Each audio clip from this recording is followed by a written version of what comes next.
मैंने सुना है एक सम्राट ने अपनी सुरक्षा के लिए एक महल बनाया था।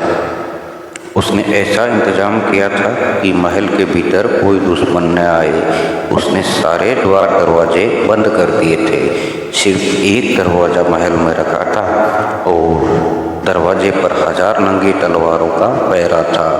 एक छोटा सा छेद भी न था मकान में। सारे महल के द्वार दरवाजे बंद कर दिए और फिर वह निश्चित हो गया, अब किसी खिड़की, किसी द्वार, किसी दरवाजे से किसी डाकू की, किसी हत्यारे की, किसी दुश्मन के आने की कोई संभावना न थी। पड़ोस की राजा ने यह सुना। वह उसके महल को देखने आया। वह भी उसके महल को देखकर बहुत प्रसन्न हुआ। आदमी ऐसा पागल है, बंद दरवाज़ों को देखकर बहुत प्रसन्न होता है, क्योंकि दरवाज़ों को वह समझता है सुरक्षा, सिक्योरिटी, सुविधा। उस राजा ने भी महल देखकर कहा, हम भी ऐसा महल बनवाएंगे। यह महल तो बहुत सुरक्षित है।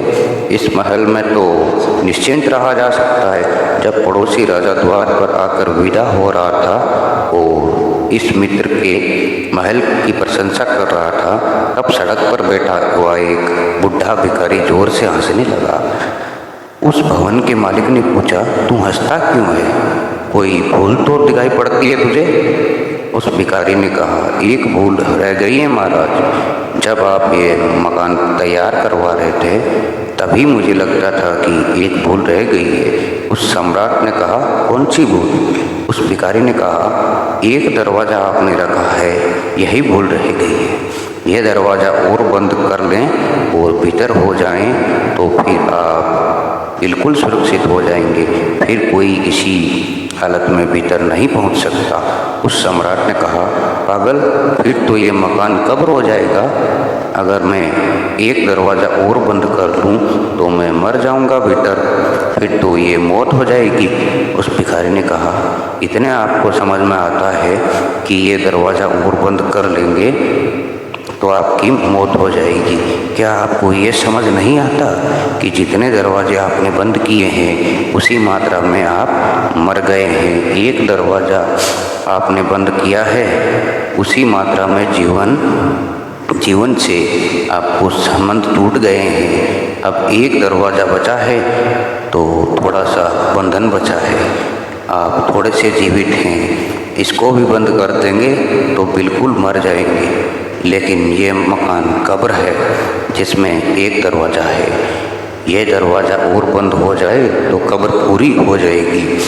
और अगर आपको ये लगता है कि एक दरवाज़ा बंद करने से मौत हो जाएगी तो जो दरवाजे बंद हैं उनको खोल लें, और अगर मेरी बात समझें तो सब दीवारें गिरा लें, ताकि खुले सूरज के नीचे और खुले आकाश के नीचे पूरा जीवन उपलब्ध हो। लेकिन शरीर के लिए मकान जरूरी है और शरीर के लिए दीवारें जरूरी है, पर आत्मा के लिए न तो मकान जरूरी है और न दीवारें जरूरी है।